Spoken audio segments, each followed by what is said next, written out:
Coil board of directors के पास एक report भेजता है जिसमें वो उन्हें मीसा अमाने को अपनी कंपनी के लिए ऑफिशियल स्पोक्सपर्सन रखने की बात करता है। वो कहता है कि इस बहाने वो एल के बारे में उससे बहुत सारी इन्फॉर्मेशन निकलवा सकते हैं। इसलिए कॉयल का मानना था कि मीसा अमाने को नेक्स्ट एड कैंपेन का हिस्सा बनाना कंपनी के लिए यानी कि योत्सुबा ग्रुप के लिए बहुत ज़रूरी हो गया है। बोर्ड ऑफ डायरेक्टर्स का मानना था कि वो कॉयल को पैसे दे रहे हैं तो जानकारी निकलवाने का सारा काम कॉयल का है, ना कि उन बोर्ड ऑफ डायरेक्टर्स का। इसलिए वो लोग फैसला करते हैं कि जब भी मीसा से कोई भी पूछताछ होगी तो कॉयल भी वहाँ पर सामने बैठा होगा। जिस बोर्ड ऑफ डायरेक्टर के पास डेथ नोट थी वो लगातार लोगों की जान ले रहा था। वो ये समझ गया था कि मीसा ही दूसरी कीरा है और शायद एल उसके बारे में जान गया था। इसलिए मीसा ने अपनी डेथ नोट को फोरफीट करवा लिया और सारी यादों को भूल गई। वो मीसा को अपनी बीवी बनाने की बात करता है और ये सुनकर रैम हिल जाती है। मीसा को अपनी बीवी बनाने के बाद उसको लगता है कि उसके पास सब चीज़ें आ जाएंगी, जैसे कि पैसा, ताकत और एक खूबसूरत बीवी। लेकिन उसके बाद वो कुछ ऐसा बोलता है जिसको सुनकर रैम का दिमाग खराब हो जाता है। वो कहता है कि शादी के बाद वो मीसा के नाम पर एक बहुत बड़ी रकम का इंश्योरेंस प्लान लेगा। और आप तो जानते ही हैं कि इंश्योरेंस क्यों और कब लिया जाता है। वो वहाँ से चला जाता है रैम को कहकर कि डेथ नोट को अपने ठिकाने पर रख दो। लेकिन रैम डेथ नोट को रखने से पहले उसका पन्ना फाड़ के अपने पास रख लेती है क्योंकि रैम को मीसा की जान बहुत प्यारी है। दूसरी तरफ एल कॉयल और मीसा को प्रैक्टिस करवाता है कि बोर्ड रूम में जब मीटिंग होगी और मीसा से पूछताछ होगी तब मीसा को कैसे बिहेव करना है। अगर तुम इतनी ज्यादा ओवर एक्टिंग करोगी तो सब पकड़ लेंगे। प्लीज थोड़ा नेचुरल बिहेव करो मीसा। मीसा इंटरव्यू के लिए जाती है। मीसा इंटरव्यू रूम में आ जाती है। बाकी बोर्ड ऑफ डायरेक्टर्स के साथ वहाँ पर कॉयल भी यानी कि एबर भी मौजूद था। कॉयल और मीसा बिल्कुल वैसा ही करते हैं जैसा कि उन्हें एल ने ट्रेन किया था। सवाल जवाब चल रहे थे और उन सवालों और जवाबों की मदद से बोर्ड ऑफ डायरेक्टर्स को मीसा में और कॉयल में इंटरेस्ट और कॉन्फिडेंस बढ़ता जा रहा था। कॉयल बोर्ड ऑफ डायरेक्टर्स के सामने मीसा से पूछता है कि हम जानते हैं कि एल ने उसे गिरफ्तार किया था और किसी को भी हायर करने से पहले कंपनी बैकग्राउंड चेक करती है और जानती है कि क्या माजरा है। मीसा कबूल कर लेती है कि पूछताछ की वजह से पुलिस ने उसको तलब किया था, लेकिन वो ये भी कहती है कि बहुत सारे सवाल जवाब पूछे गए थे और जिसने पूछे थे क्या वो एल था ये मीसा नहीं जानती। मीसा ये भी कहती है कि वो दूसरी कीरा नहीं है। इतने सारे सवाल जवाब देख हिगुची बीच में बात काट देता है और कहता है कि ये कोई पुलिस इंटेरोगेशन नहीं है, हिगुची वही है जिसके पास डेथ नोट है। तभी मीसा बाथरूम जाने की बात करती है। मीसा खुद से बात कर रही होती है कि तभी रैम आती है और डेथ नोट को मीसा से टच कर देती है। रैम को देखने के बाद मीसा डर जाती है। रैम ये जानती थी कि डेथ नोट के पेज को टच करने के बाद भी मीसा की मेमोरी वापस नहीं आएगी। वो नहीं जानती कि रैम कौन है। मीसा को लग रहा था कि क्या ये कोई मॉन्स्टर है। रैम मीसा से कहती है कि योत्सुबा ग्रुप में कोई है जो तुम्हें आसानी से मार सकता है। रैम मीसा से कहती है कि वो उसे आगे आने वाले खतरे से आगाह करने आई है। वो ये भी कहती है कि उसे अपना दोस्त समझे। हिगुची नया कीड़ा बनने के बाद बहुत सारे लोगों को मार रहा था। टीवी पर दिखाए क्रिमिनल्स को मारना उसकी पहली पसंद थी, लेकिन जिन लोगों को हिगुची मार रहा था वो बड़े अपराधी नहीं थे। ये वो लोग थे जिन्होंने जानबूझकर कत्ल नहीं किए थे या फिर जिन्होंने अपने गुनाहों की माफी मांग ली थी। मैं बैठे बैठे ये सोच रहा था कि मेरी सोच पुराने कीड़ा से मिलती है। ये वो कीड़ा नहीं है जो पहले काम किया करता था। मेरे मन में आ रहा था कि मेरी सोच और पुराने वाले कीड़ा की सोच काफी मिलती जुलती है। उधर रैम मीसा को बताती है कि लाइट ही कीड़ा है। मीसा रैम से पूछती है कि आखिर तुम हो कौन।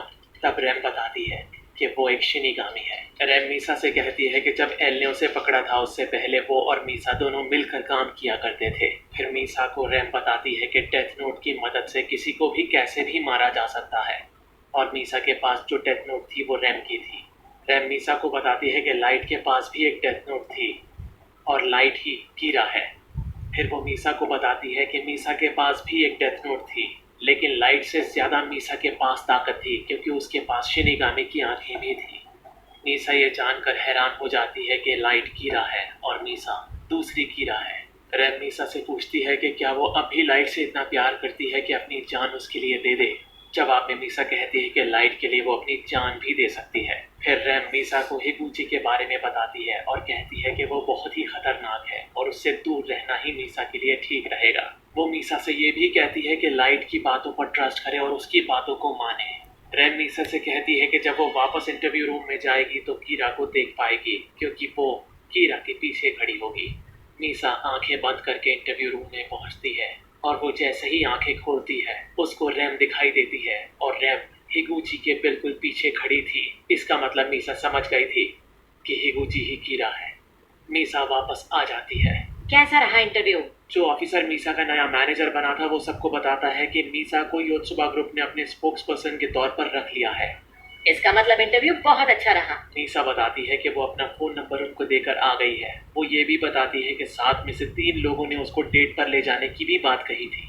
फिर मीसा कहती है कि अब उसके पास काफ़ी सारे नंबर्स आ गए हैं, इसलिए वो हर एक के बारे में पर्सनली जान सकती है। लेकिन उसकी ये बात मुझे पसंद नहीं आती। तुम ऐसा कुछ भी नहीं करोगी, तुम अपनी जान को बिल्कुल भी खतरे में नहीं डालोगी मीसा, तुम मेरी बात समझ गई ना। अगले दिन मीसा शूट पर जाती है और वो ऑलरेडी प्लान कर चुकी है कि उसे क्या करना है। वो अपने मैनेजर की आंखों में बहुत ही आसानी से धूल झोंक देती है। मीसा ने अपनी दोस्त को बुलाया था जो कि नर्स के आउटफिट में थी। अब मीसा ने वो आउटफिट पहन लिया था। हिगुची गाड़ी लेकर आ जाता है।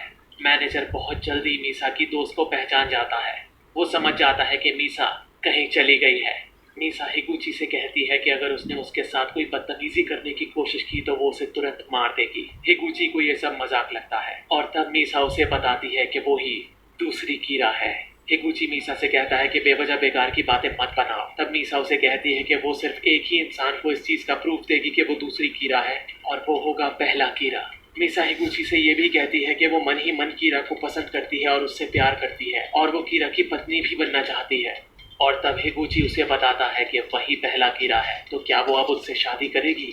हिगुची मीसा से कहता है कि अगर वो दूसरी कीरा है तो साबित करके दिखाए। लेकिन मीसा उससे कहती है कि वो सिर्फ बुरे लोगों को मारती है। मीसा की ये बात सुनने के बाद हिगुची एक जगह गाड़ी रोक देता है और मीसा को एक इंसान की फोटो दिखाता है। मीसा एक डायरी के पेज पर उसका नाम लिख देती है। दरअसल मीसा रैम को बता रही थी कि अब उस इंसान को मारना जरूरी है जिसके बारे में हिगुची ने उसे बताया है। रैम उसका ये इशारा समझ जाती है। अगले ही पल मीसा हिगुची को बताती है कि वो इंसान मर चुका है, चाहो तो पता कर लो। और तभी हिगुची फोन करके पता करता है और उसे ये पता चलता है कि वो इंसान मर चुका है। हिगुची जान गया था कि मीसा ही दूसरी कीरा है और तब हिगुची मीसा से कहता है कि वही दूसरा कीरा है और वो मीसा से पूछता है कि क्या वो उससे शादी करेगी। मीसा कहती है कि अगर वो कीरा है तो उसे साबित करना होगा। वो कहता है कि उसे प्रूव करने के लिए घर जाना पड़ेगा क्योंकि उसके पास डेथ नोट नहीं है। तब मीसा उससे ये कहती है कि वो उसको घर ले जाने के लिए बहाने बना रहा है। मीसा कहती है कि टीवी पर दिखाए गए क्रिमिनल्स की जान लेना वो बंद कर दे, इस बात से साबित हो जाएगा कि वही कीरा है। ये सब कुछ मीसा अपने फोन में रिकॉर्ड कर लेती है। हिगुची उसकी ये बात मान लेता है। मीसा वापस आकर अपने फोन में सारी रिकॉर्डिंग सबको सुनाती है। मीसा के इस जांबाज कदम के बाद सब जान चुके थे कि योत्सुबा ग्रुप में कीरा कौन है और तो और उन 2 लोगों की जान भी बच जाती है जिनको चीफ यागामी बचाना चाहते थे।